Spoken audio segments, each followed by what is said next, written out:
17th day ang Nisan. So, try mo mag-work. Okay. Nag-work naman. So, ang 17th date, ngayon po, ano po yung date natin? April 20. Kapag po tinignan natin yung Hebrew calendar, ang 17th day of Nisan po is nung Thursday o nung April 17. Ngayon, alam niyo po ba na sa 17th day of Nisan, diyan po nilinis ni Hezekiah yung templo na na-defile sa panahon nila Solomon. Yan rin po yung nakapasok ang mga, tingnan niyo po ha, take note. Sa Nisan 17, ito po yung date kung kailan nakapasok ang mga Egyptians sa Egypt. If this is also the same day kung kailan sila nakalabas sa Egypt. Grabe po, di po ba? Nisan 17. Ito rin po yung panahon na nilinis ni Hezekiah ang templo ni Solomon para muling mapag-alayan. At ito rin po ang panahon kung kailan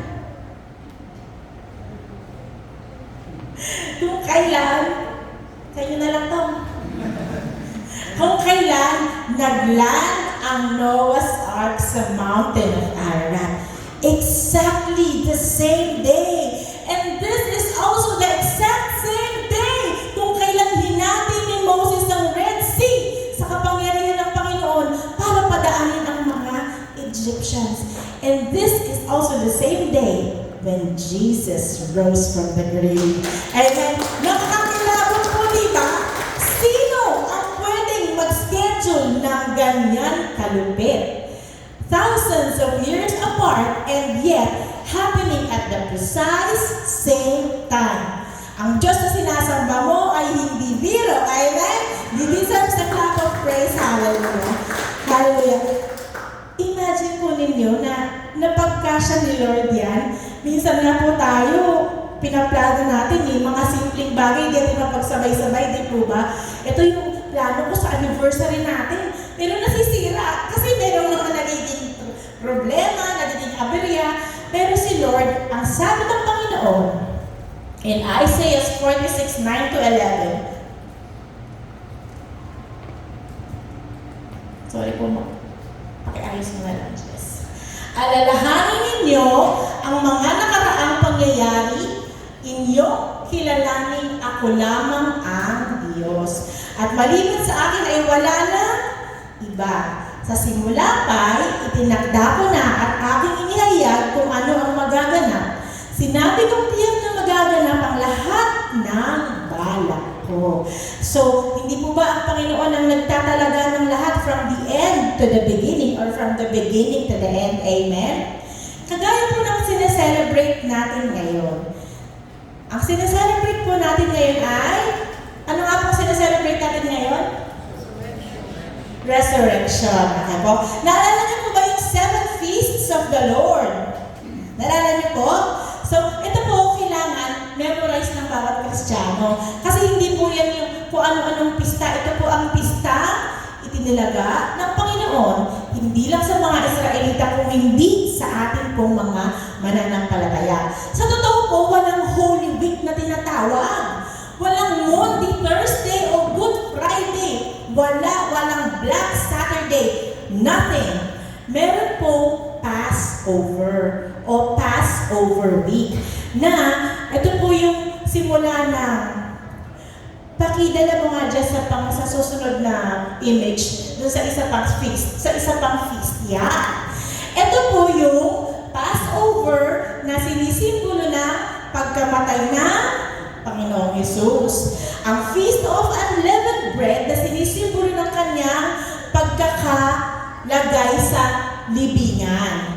At ang Feast of First Fruits na kung saan siya ay nabuhay namang muli. So actually po, ngayon ang ating sineselebrate ay Feast of First Fruits. Dahil si Jesus Christ po ang first fruits. Ngayon po, after 50 days, ito po ay sinusundan naman ng Feast of Weeks o Pentecost. Ito po yung bumaba, yung apoy sa mga apostoles ng Panginoon. So, ang mga feast po year. Pero, ito rin pong feast na ito ang isa-celebrate natin sa buong 7,000 years span ng mundo. Amen? So, tingnan niyo po ha, ngayon pong Passover week, ito po ang sineselebrate natin. But, in the greater picture, from the beginning to the end, ito po ay pinufulfill isa-isa ng Panginoon. Bakit sinasabing pinufulfill?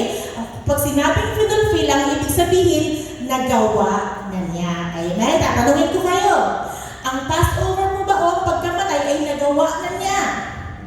Amen. Ang pagkalagay sa libingan ay nagawa na niya. Ang pagkabuhay mo ba ay nagawa na niya. Ang pagbabago mo ng banal na espiritu, pag-alis niya ay nagawa na. Amen. Ngayon po, dumating na po ba ang Panginoon? Hindi pa. So ito pong first half and sa gitna are fulfilled na. So what we are expecting to be fulfilled are the Feast of Trumpets, the Day of Atonement, and the Day of Tabernacle, when finally the Lord will dwell with His people. Amen? So bakit hindi mo paniniwalaan yan? Nangyari na nga, di ba? At kamangha-mangha talaga ang kanyang ginawa dahil ang lahat ng kanyang sinabi ay nagkatotoo. Kaya naman po ang Panginoon ay hindi na po nagagalak kapag po ginagawa natin ito. Amen. Ano po ang tawag dito? Sa sobrang sakit, kailangan na ng alalay sa kilikili kasi mabigat. Kasi po alam niyo po ba na kapag nakapako sa krus at walang alalay, ang buong weight po ng pako, yan lang po ang nagdadala sa katawan. So, sobrang sakit po niyan. Para ka po kinukuryente dahil puno po ng nerve ang palad natin. Kaya po niya itsura ni Kuya. Hirap na hirap siya. Kasi nga po, napakasakit po talaga. Kaya naman po, ang sabi ng Panginoon in Hebrews 10:10, and by that we will have been sanctified through the offering of the body of Jesus Christ once for all. Ang ibig sabihin, hindi dapat ulitin. Hindi dapat gayahin. Dahil kapag namatay ka, may maliligtas ba? Wala. Mamamatay ka lang, hindi pa natuwa si Lord, di po ba? So, lose-lose situation, di ba? Hindi naging victorious, ano po? So, this morning, we are going to know more about the resurrection. But in order to know the resurrection, we need first to see how Jesus Christ suffered on the cross. Amen? Isang maiksing clip lang po ito just to remind us how He suffered on the cross. Atin pong panoorin.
وأقول تناول كشمي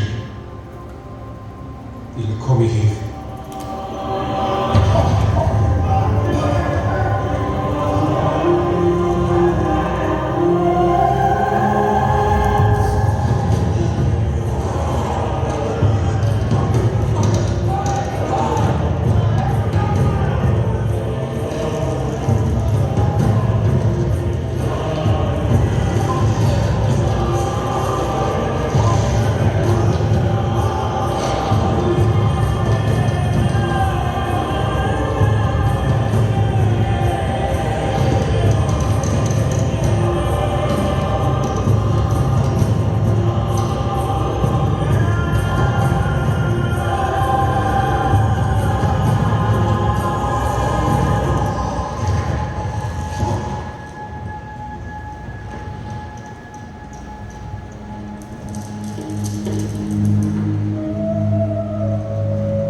din po na kulang ang pelikulang ito to describe kung gaano po talaga yung pinaghirapan niya.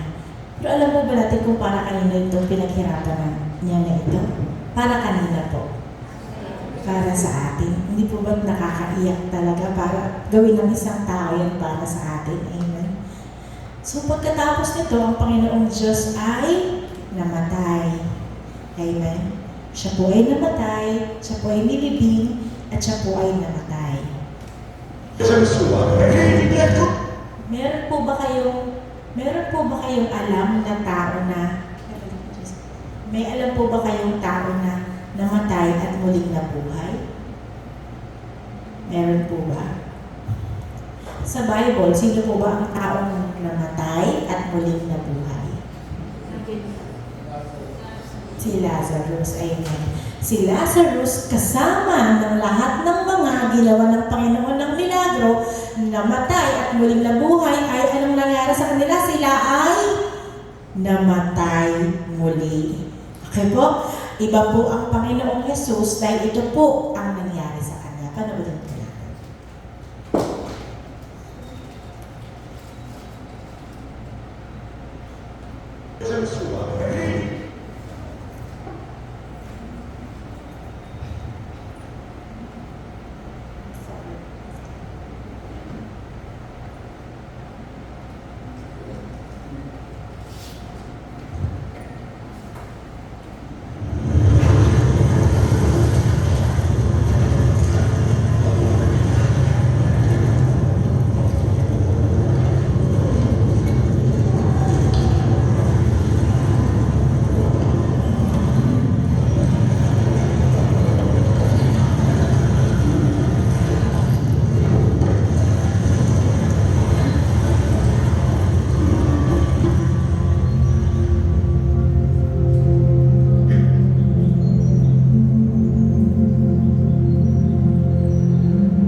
binuhay muli, siya ay nabuhay muli at hindi na nakaranas ng kamatayan. At hanggang sa mga oras na to, siya po ay buhay.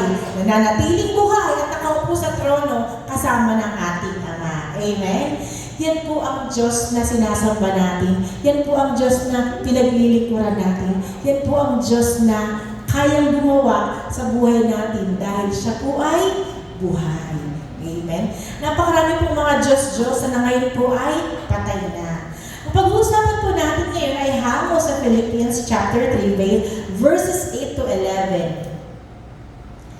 Yet indeed I also count all things lost for the excellence of the knowledge of Christ Jesus my Lord, for whom I have suffered the loss of all things, and count them as rubbish, that I may gain Christ and be found in Him, not having my own righteousness, which is from the law, but which is through faith in Christ, the righteousness which is from God by faith.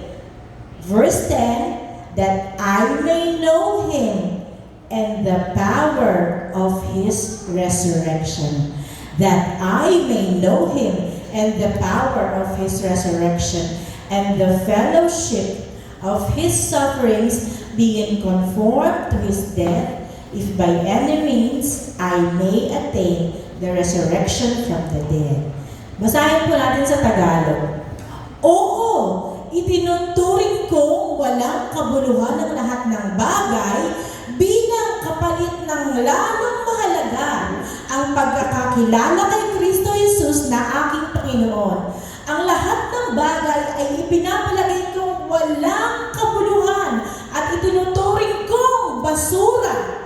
Makamtan ko lamang si Kristo at lubos na nakipag-isa sa Kanya. Ang aking pagiging matuwid ay hindi sa pamamagitan ng pagsunod sa kautusan, kundi sa pananalig kay Kristo. Ang pagiging matuwid ko ngayon buhat sa Diyos sa pamamagitan ng pananampalataya. Ang tanging hangarin ko ngayon ay lubusang makilala si Kristo, maranasan ang kapangyarihan ng Kanyang muling pagkabuhay, makibahagi sa Kanyang mga paghihirap at maging katulad niya sa Kanyang kamatayan. Umaasang ako man ay muling bubuhayin mula sa kamatayan. Tayo po'y manalangin. Ama, marami pong salamat, Lord God, sa hindi mabibilang na rason, Lord, kung bakit dapat kami magpasalamat at kung bakit kami dapat mag-celebrate ng inyong kabutihan. Ama, hinihiling po namin ang banal mong Espiritu ngayon, Lord God, ng umaga na ito, na paliwanag sa amin ang inyong pong salita, O God. Buksan po ninyo ang aming mga puso, buksan po ninyo ang aming mga isip, Lord. Bigyan mo po kami ng wisdom, understanding, at anointing, O God. Hayaan mo, Lord God, na ang pangalan mo ay maitanghal sa lugar na ito. Hayaan mo na madakila at maluwalhati ang kamanghamang-hamang gawa, Lord. Hayaan mo, Lord God, na sa lugar na ito, Panginoon, kami po ay mag-umapaw, Lord God, sa presensya mo, Lord, sa pagpapasalamat sa kabutihan mo, Ama. Not us, Lord, but you. Let us decrease so that you may increase in this place, O God. Itago mo po kami sa inyong likuran, Ama. Grant us the wisdom to understand your word. And we rebuke the works of the enemy, O God. We declare the victory of the blood of Jesus Christ, our Lord and Savior. Amen. Isang malakas palakpakan para sa ating Diyos na buhay. Ang ating pag-uusapan ngayon ay pinamagatang kapangyarihan ng muling pagkabuhay. Amen. Kapangyarihan ng muling pagkabuhay. Kasi po, minsan iniisip natin na, di ba, ano po bang ginagawa natin dati? Di ba may salubong pa po yun, hindi po ba, no? Kapag pagkabuhay, sumasalubong pa. So, kumbaga sa pagdaan ng araw, nag-evolve po yung tradisyon. Pero ang totoo po kasi, hindi po siya tradisyon. Kung hindi, ang bawat mananampalataya dapat nakakaranas ng kapangyarihan ng pagkabuhay ng Panginoon. Meron siyang kapangyarihan eh. Hindi po pwede na hindi natin nagagamit, hindi pwede hindi natin nararanasan. Amen? So, ang sabi po ni Solomon, ang tao pong pinakamatalino at grabe ang yaman, ang sabi po niya sa Nangangaral, chapter 1, verses 1 to 3, ito ang mga katuruan ng mangangaral, ang anak ni David na hari ng Israel. Walang kabuluhan. Walang kabuluhan. Lahat ay walang kabuluhan. Sabi ng mangangaral, nagpapakapagod ka ng gusto sa pagtatrabaho sa mundong ito, ngunit para saan ba ang pagpapagod na ito? Imagine po natin na sinabi po ito ng tao na daan-daan ang asawa. Sinabi po ito ng tao na hindi mabilang ang yaman. At sinabi po ito ng tao na hindi masukat ang talino. Ang ibig sabihin, ito yung mga bagay na inaasam natin, di po ba? Hindi naman po yung maraming asawa, no? Doon na lang po tayo sa yaman at talino, okay po? Pero di ba, ito yung inaasam natin. Pero sinabi niya, walang kabuluhan. Ang dami na pong artista na nagsabi na na sana yumaman kayong lahat para malaman nyo na ang pagyaman ay hindi ang kaligayahan.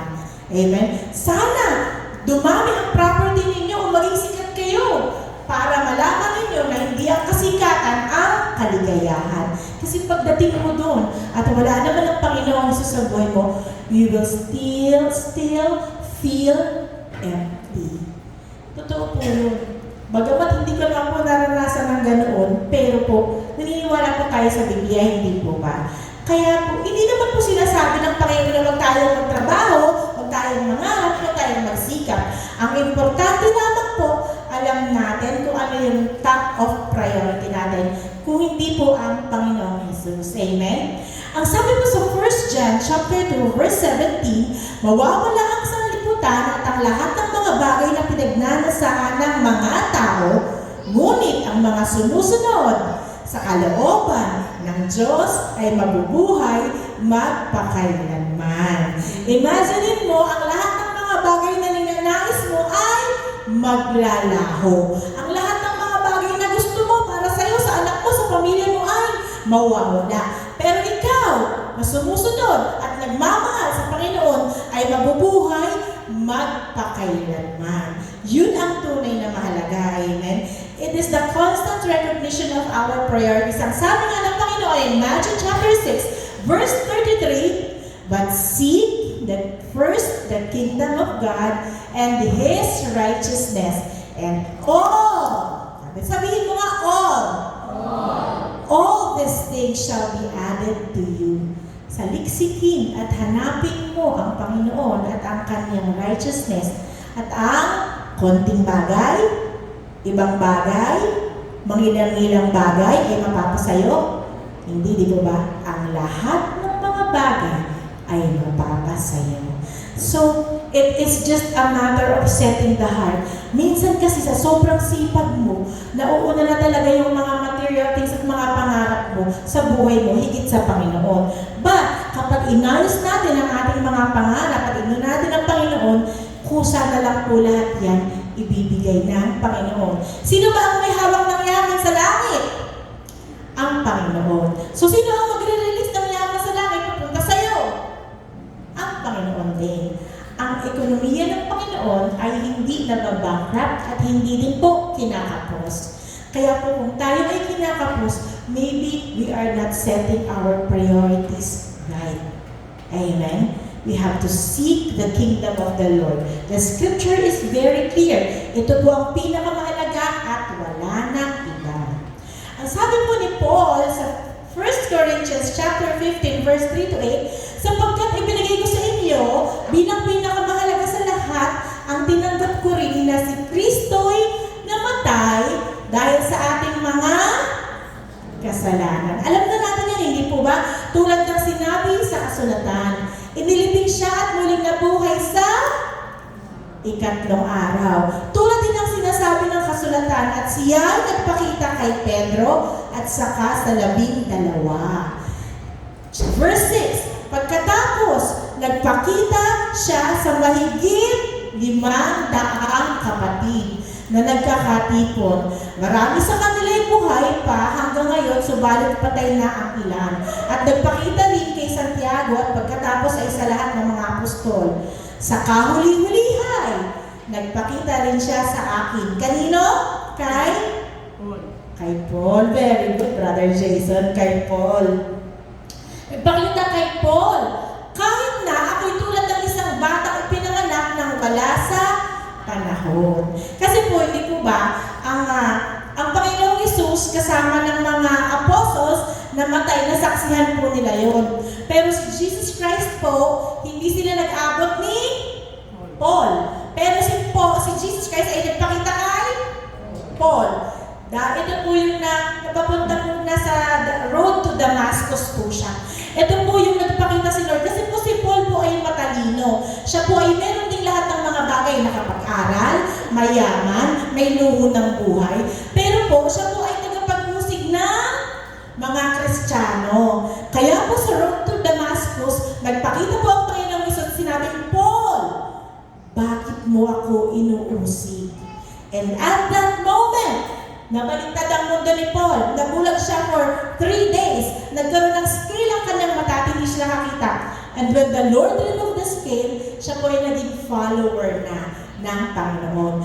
20 years apart po ito, ha? Itong pagpapakita na to. Ito po kay Paul kasi po, nangyari na ito matagal. Kaya nga diba sabi ni Paul, marami sa kanila ay buhay pa hanggang ngayon, subalit patay na ang ilan. Kasi nga po ito po ay several years apart. May approximately 20 to 25 years apart. So, based on the account of John, tingnan naman po natin kung ano po ang nangyari sa resurrection. Kasi po ang resurrection po ay binibigyan ng 4 accounts. Matthew, Mark, Luke, and John. Saan po makikita ang Matthew, Mark, Luke, and John? Old or New Testament? Very good. Ang gagaling ng mga bride of Christ, ha? New, hindi na new, no? New. Panoorin po natin ito.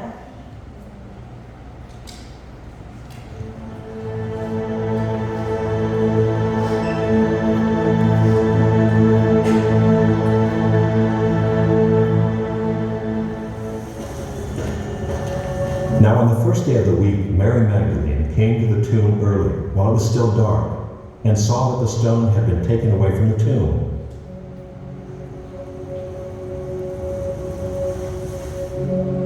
So she ran and went to Simon Peter and the other disciple, the one whom Jesus loved, and said to them, "They have taken the Lord out of the tomb, and we do not know where they have laid him." So Peter went out with the other disciple, and they were going toward the tomb. Both of them were running together, but the other disciple outran Peter and reached the tomb first. And stooping to look in, he saw the linen cloths lying there, but he did not go in.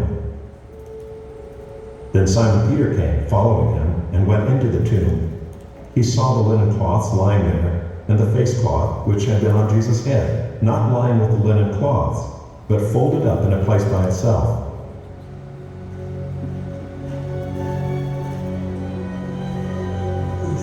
Then the other disciple who had reached the tomb first also went, and he saw and believed.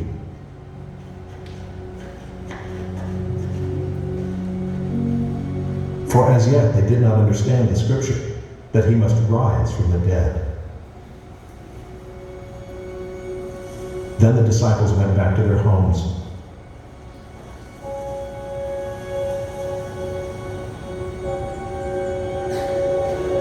But Mary stood weeping outside the tomb, and as she wept, she stooped to look into the tomb. And she saw 2 angels in white, sitting where the body of Jesus had lain, one at the head and one at the feet. They said to her, "Woman, why are you weeping?" She said to them, "They have taken away my Lord, and I do not know where they have laid him." Having said this, she turned around and saw Jesus standing, but she did not know that it was Jesus. Jesus said to her, "Woman, why are you weeping? Whom are you seeking?" Supposing him to be the gardener, she said to him, "Sir, if you have carried him away, tell me where you have laid him, and I will take him away." Jesus said to her, "Mary."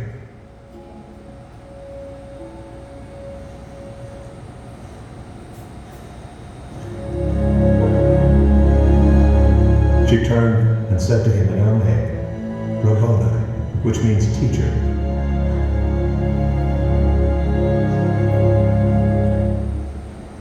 Jesus said to her, "Do not cling to me, for I have not yet ascended to the Father. But go to my brothers and say to them, I am ascending to my Father and your Father, to my God and your God."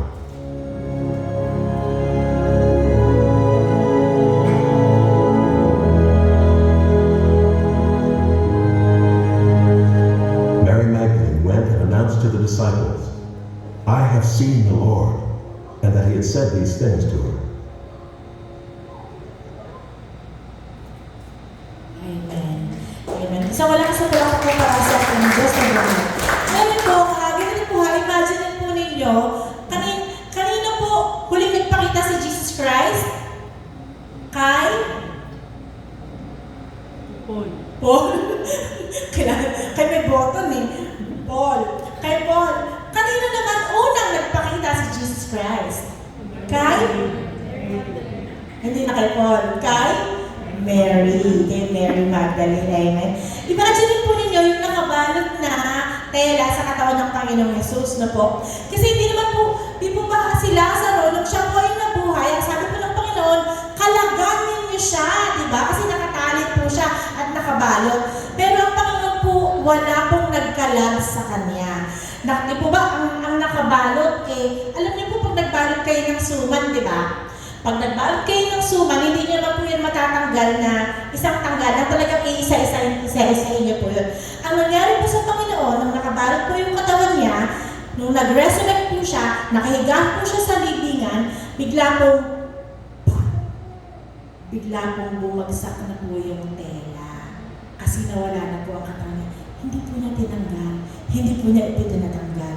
Siya po ay nabuhay muli at hindi niya po niya na kailangan na tanggalin ng tela. Pero pansinin po ninyo, hindi po ba nakita ninyo na they found a linen cloth that was wrapped around his head, folded on the table. Tama po? So kasi ang balot po kasi, ano po yun, tuloy-tuloy po yun, isang balot po talaga yun. Pero yung pangbalot po niya sa ulo ay hindi po, ipinold po niya ng maayos. Meron pong kaugalian ang mga Hebreo o ang mga Israelita habang sila ay kumakain, kapag po sila ay kumakain at hindi pa po sila tapos kumain, ang igagawin po nila sa kanilang palyo ay ifo-fold nila. Kung tapos na po sila, ang gagawin lang po nila ay igaganyan lang nila. Pero kapag hindi pa po sila tapos kumain, kunwari may kukunan gagawin lang sila, ifo-fold nila para makikita ng mga alipin. Hindi liligpitin ng plato. Ang ibig sabihin po, babalik ako. Babalik ang Panginoon Jesus. He sent us a message by folding the wrappings on His head. He sent us a message, babalik ako.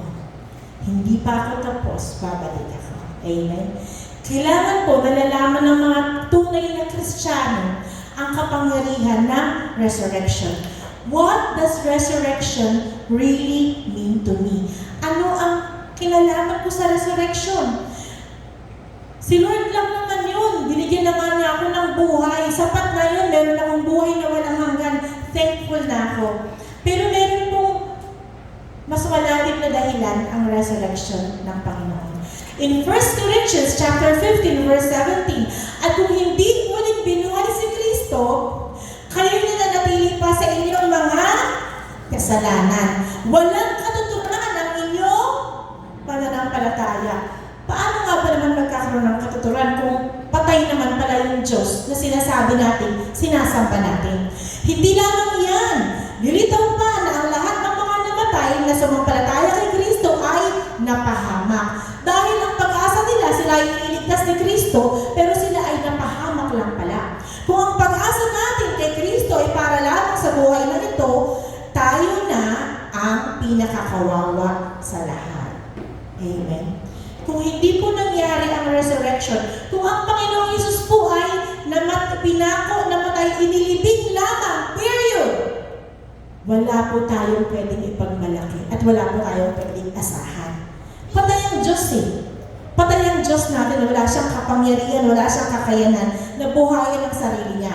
Pero ang sabi ni Paul, nagpatuloy siya in verse 20, ngunit sa katunayan, si Kristo ay muling binuhay at ito'y katibayan na muli nang bubuhayin ang mga patay. Kung paano dumating ang kamatayan sa pamamagitan ni Adan ng isang tao, gayon din naman dumating sa muling pagkabuhay sa pamamagitan ng isang tao na si Jesus. Sapagkat kung paano namatay ang lahat dahil sa kanilang kaugnayan kay Adan, gayon din naman mabubuhay ang lahat dahil sa kaugnayan kay Kristo. Amen? So kung tayo po ay kaugnay kay Kristo, affiliated kay Kristo na sa ating siyang buhay, tayo ay mabubuhay namang muli. Pero ano nga po ba talaga ang kapangyarihan ng pagkabuhay? Paano natin ma-exercise to at paano tayo magkakaroon ng pag-asa sa kapangyarihan na ito? In Romans chapter 6 verse 5, for if we have been united together in the likeness of His death, certainly we also shall be in the resurrection of in the likeness of His resurrection again. For if we have been united together in the likeness of His death, certainly we also shall be in the likeness of His resurrection. So meron pong kondisyon, for if, hindi po sinabing, sige lang, pwede na lang, kahit ano na lang. If we have been united together of His death. Namatay ka na ba kay Kristo? Patay na ba ang pagkatao mo at ang dati mong pagkatao kay Kristo? Kasi kung patay na, oo, ang sagot natin, certainly, sigurado, walang palya, walang duda, we shall also be in the likeness of His resurrection. In Acts chapter 17, verse 21, because He has appointed a day on which He will judge the world in righteousness by the man whom He has ordained, si Jesus Christ, He has given assurance of this to all by raising Him from the dead. Sabi ko dito, diba? He has given assurance o kasiguruhan. Ngayon po, ang patunay ng Panginoon na tayo po ay pwede rin niyang buhayin is po, bibigyan na tayo ng sample. Ikaw ba naman, pangangakuan ka ng isang tao na gagawin niya to, pero wala ka namang nakitang pruweba. Him, God, resurrecting Jesus Christ from the dead, proves to us na kaya niyang gawin yun sa ating mga tao. Amen? Naniniwala po ba tayo na balang araw ay gagawin ng Panginoon yan? You have to believe it is by faith.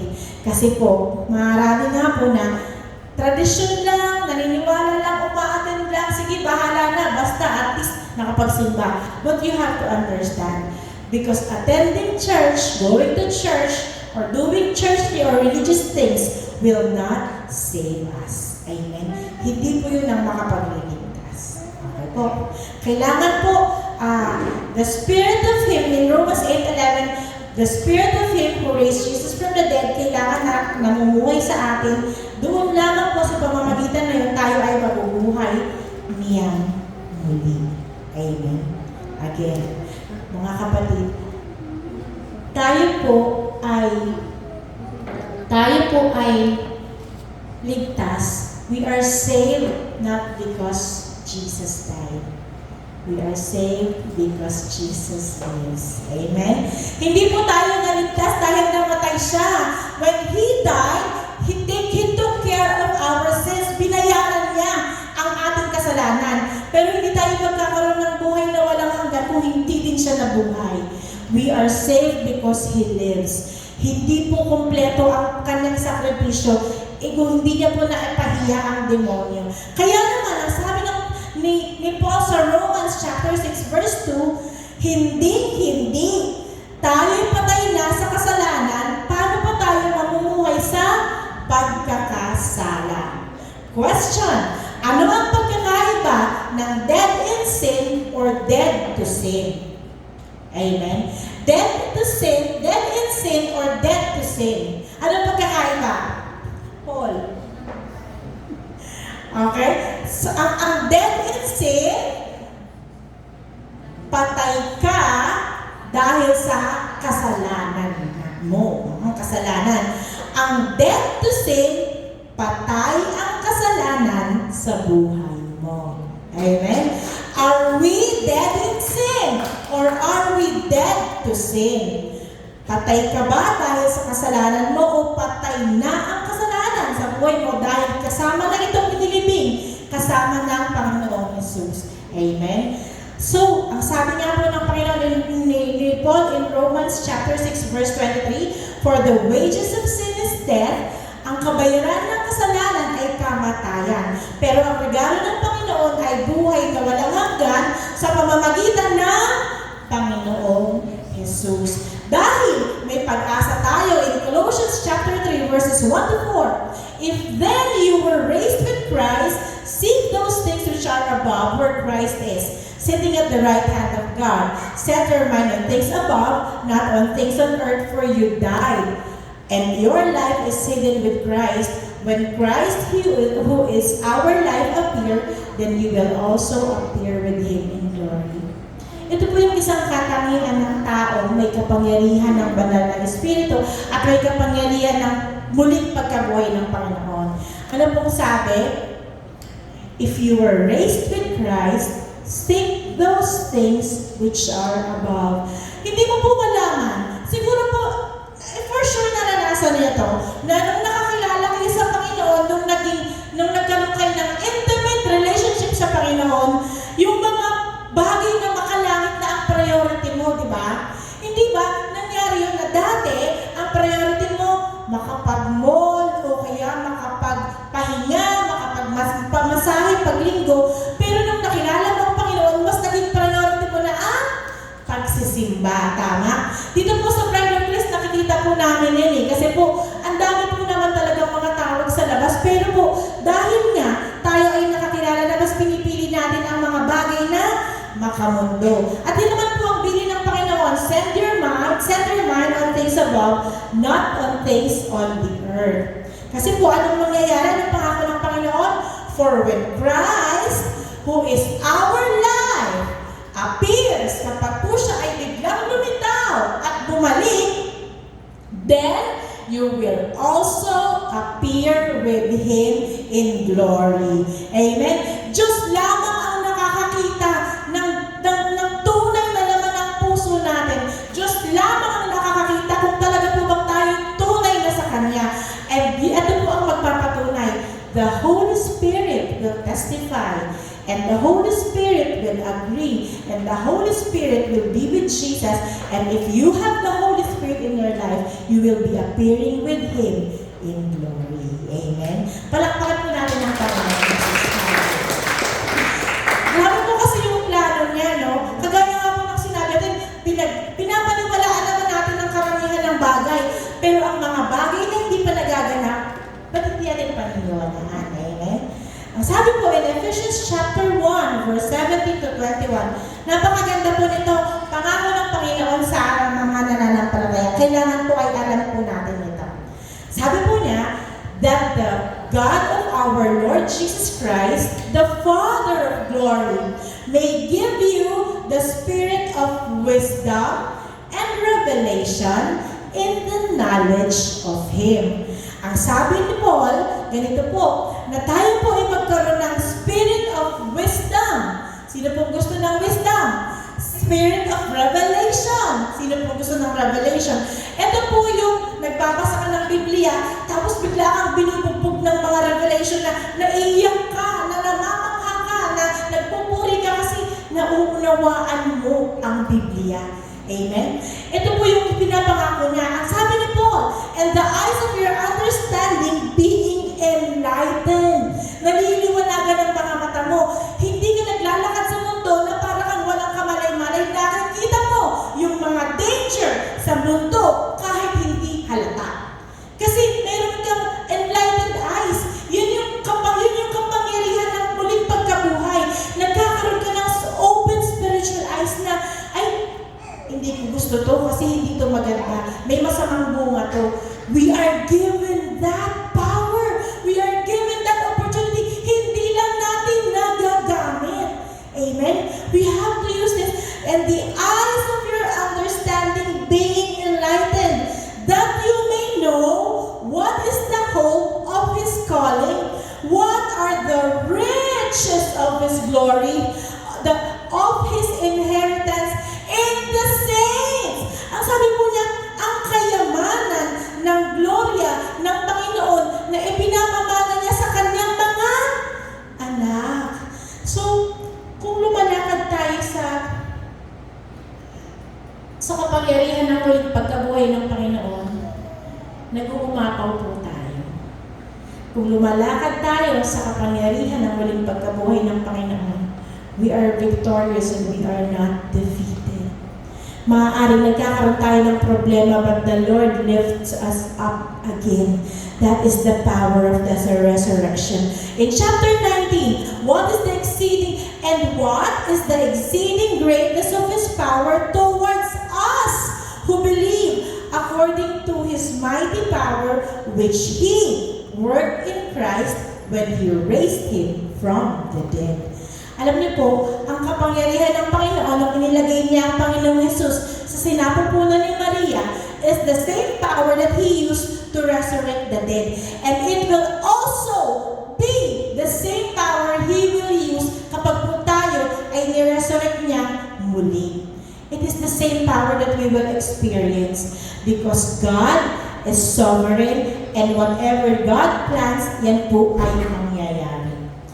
In 2 Corinthians chapter 5, verse 14 to 15, Ang sabi po dito, pakinggan po natin ha, this is very important. For the love of Christ compels us, because we judge thus, that if one died for all, then all died. Kung namatay na si Kristo para sa iyo, lahat tayo dapat namatay na. Amen. And He died for all, that those who live should live no longer for himself. Mga kapatid, kung ikaw po ay tinatanggap po ang kapangyarihan ng muling pagkabuhay, hinamatay na po ang dati mong pagkatao, at ikaw po ay nabubuhay para doon sa nagpakasakit para sa iyo. Amen. Ang sabi nga po, but for Him who died for them and rose again. Grabe po ang pangmamak kay Jesus Christ. Sabi po ng mga balita, sabi po recently, noong April 15 lamang po, sabi po, ancient Egypt bombshell as Jesus Christ's body found in the hidden chamber. Body of Jesus Christ is in the hidden chamber under the Great Pyramid of Egypt. Maniniwala po ba tayo dito? Grabe po ang pangloloko ng tao, hindi po ba? Grabe po. Kasi po, ang mga news media, ang mga experts, ang mga scientists po, sila man po ay nagiging alipin ng demonyo. Sabi nila, nandito, nakita namin ang katawan ng Panginoong ni Jesus. Ang ibig sabihin, ang mga tao, mawawalan ng pananampalataya. Di ba? Oh, ay nandiyan naman pala yung katawan. Hindi pala totoong muling nabuhay. But who do we believe? Ang sabi po sa Mark 16, verse 16, but He said to them, do not be alarmed. You seek Jesus of Nazareth who was crucified. He is risen. He is not here. See the place where they laid Him. Buhay ang Panginoon at wala siya sa kanyang libingan. Siya ay nasa langit kasama ng Diyos Ama na naghahari at may kontrol sa ating buhay. Kung po tayo ay mabilis mapaniwala na parang isang batang nadadala ng mga kung anong katuruan, we should seek the wisdom of the Lord. Amen? Kagaya nga po ng sinabi kanina, ang gusto ni Paul, maranasan natin ang kapangyarihan ng muling pagkabuhay. Always, ang sabi ng Panginoon, humingi ka at ikaw ay makakatanggap. Hingin po natin ito sa Panginoon because this is a very powerful tool para makapamuhay wisely sa mundong ito. Amen? So yun po, ang gusto ng Panginoon na maranasan natin ang katagumpayan ng muling niyang pagkabuhay, pero meron pa siyang isang sorpresa para sa atin. Ito po yung pinaghandaan niya simula hanggang sa huli. In 1 Corinthians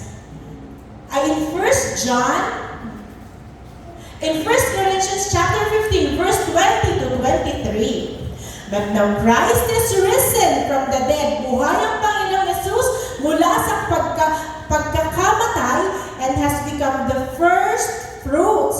Ulitin ko po ang tanong, bakit first fruits ang tawag kay Jesus Christ? Bakit first fruits? Kasi po, di po ba, yung unang resurrection niya, nung po siya ay inahon mula sa kamatayan, hindi po ba sumama sa kanya yung mga Old Testament saints. Kaya po, first fruits po ang tawag nila. First fruits po si Jesus Christ kasi marami siyang isinama. Kasi kung alam niyo po ang Bible, grammatic correct din siya lagi. Kapag sinabi niyang heavens, heavens talaga. Pag sinabi niyang heaven, heaven na. Kapag sinabi niyang blessings, blessings talaga. Hindi niya lalagyan ng S kung hindi po niya intention. So, very exact po ang Bible, very precise. For since by man came death, by man also came the resurrection of the dead. For as in Adam all die, even so Christ all shall be made alive. Remember, but each one in his own order. Ipinangako po ng Panginoon sa pamamagitan ng kanyang muling pagkabuhay na bubuhayin po niya ulit ang mga tao na nagtitiwala sa Kanya. Kagaya po ng harpazo o rapture. Christ, ang sabi ni Paul, Christ, the first fruits. So, nangyari na po yun, di po ba? Dahil first fruits si Jesus Christ, nabuhay na siya. Ang sabi ni Paul, but each one in his own order. Meron pong order kasi po God is a God of peace and order. Meron order.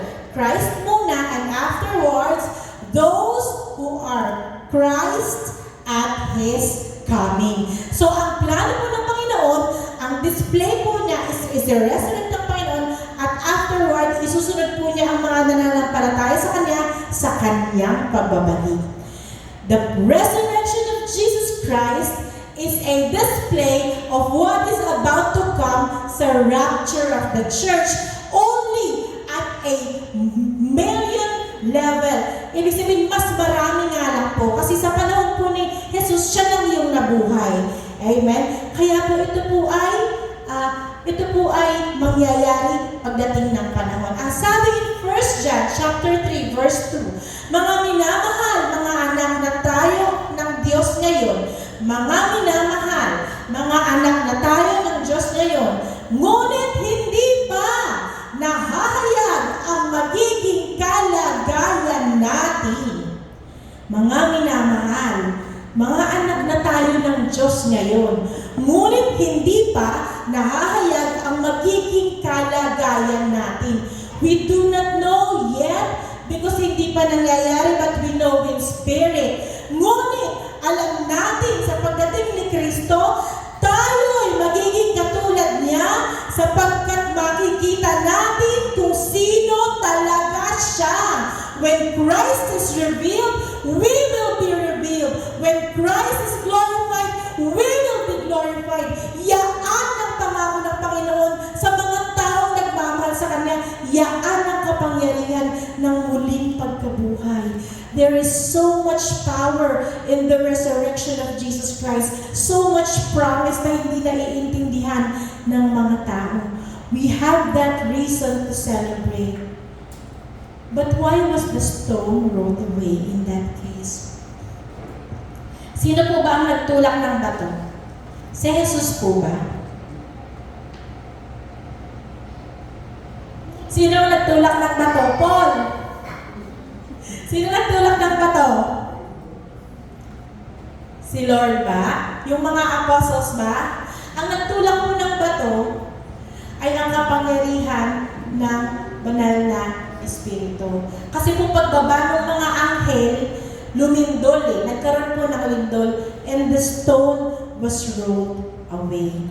Sino nga po yung huling pinagpakitaan ng Panginoong Jesus? Si Paul. Laksan mo nga. Paul. Saba? Paul. Yan. Sino naman yung una niyang pinagpakitaan nung siya ay nabuhay? Si Mary. Si Mary Magdalene, ano po ang pagkakakilala niyo kay Mary Magdalene? Prostitute. Ano ba? Judgmental kayo. Prostitute. Ano ba? Pinagbintangan rin po siyang asawa ng Panginoong Jesus, which is not true, of course. Mga kapatid, hindi rin po prostitute si Mary Magdalene. Kasi po kilala nga po siyang prostitute Hindi ko nga rin po alam. Ako din po, akala ko prostitute siya. Pero hindi po siya prostitute. According to Luke chapter 8 verse 2, there and a certain women who had been healed of evil spirits and infirmities, Mary called Magdalene, out of whom had 7 demons come. Siya po ay mayroong demonyo sa katawan. 7 demonyo sa katawan na lumabas sa katawan ni Mary Magdalene. But she was not a prostitute. Hindi po siya prostitute. Sino po ang prostitute sa Bible? Si Rahab. Si Rahab po ang prostitute sa Bible. Si Mary po ay isang babaeng nagtataglay ng 7 demonyo sa kanyang katawan. Amen? Mga kapatid, pinili po ng Panginoon magpakita sa isang babaeng marumi at makasalanan. Pinili po niyang unahin na pagpakitaan ng kanyang kapangyarihan at kaluwalhatian ang mga makasalanan. Amen? Mga kapatid, wala pong pinipiling kasalanan o karumihan ang Panginoon para po tayo ay gamitin at linisin. Kailangan lang po natin sumunod sa Kanya to know the power of the resurrection. Mary was chosen, Mary was special, and so are we. Dahil binigyan tayo ng pagkakataon ng Panginoon na makilala ang kapangyarihan ng Kanyang muling pagkabuhay. Hallelujah. Ang sabi ng Panginoon, Joshua, ang sabi ng Panginoon, I am the resurrection and the life. Resurrection is not just an event. He is a person. Jesus Christ is the resurrection. At ang sabi niya, siya rin ang buhay. At kung sino man ang maniniwala sa Kanya at tatalikod sa kasalanan at mamumuhay according sa namatay para sa Kanya, although he may die, he shall live. Tinapos na po ng Panginoon ang bangis ng kamatayan simula po nung nabuhay siyang muli at lumabas doon sa Kanyang libingan. Mga kapatid, hindi po kailangan ng Panginoon buksan ng pinto kasi po kaya po niyang lumagpas sa bato. Amen? Bakit po niya binuksan ang pinto? Binuksan niya ang pinto para ang mga makasalanan na matay na o who are dead to sin o patay na ang kasalanan sa kanilang buhay, kasama niyang namatay at nailibing, maaaring makalabas ng malinis at walaya sa sumpa ng kasalanan. Kaya po niya binuksan ang pinto. Nakalabas na po ba tayo sa sumpa ng kasalanan? O hindi lang po natin itinitikom yung ating ikinikilos ang ating mga paa, bukas na ang pinto, pinalaya na tayo, lalabas na lang tayo. Nakalabas na po ba tayo? Are we all free? And are we experiencing the power of the resurrection in our life? Ang sabi po ng Panginoon in 1 Peter chapter 1 verse 3 to 5, pasalamatan natin ang Diyos at Ama ng ating Panginoong Hesukristo. Dahil sa laki ng habag niya sa atin, tayo'y binigyan niya ng isang panibagong buhay sa pamamagitan ng muling pagkabuhay ni Kristo. Ito ang nagbibigay sa atin ng isang buhay na pag-asa. May pangako ang Panginoon na magmamana tayo ng kayamanang di masisira, walang kapintasan at di kukupas na inihanda ng Diyos sa langit para sa inyo. Sa pamamagitan ng inyong pananampalataya, iingatan kayo ng kapangyarihan ng Diyos habang hinihintay ninyo ang kaligtasan na kahandang ihayag sa katapusan ng panahon. Palakpakan natin ang Panginoon Jesus. Tayo po tumayo as we sing this song. Hallelujah. Kung alam lang po natin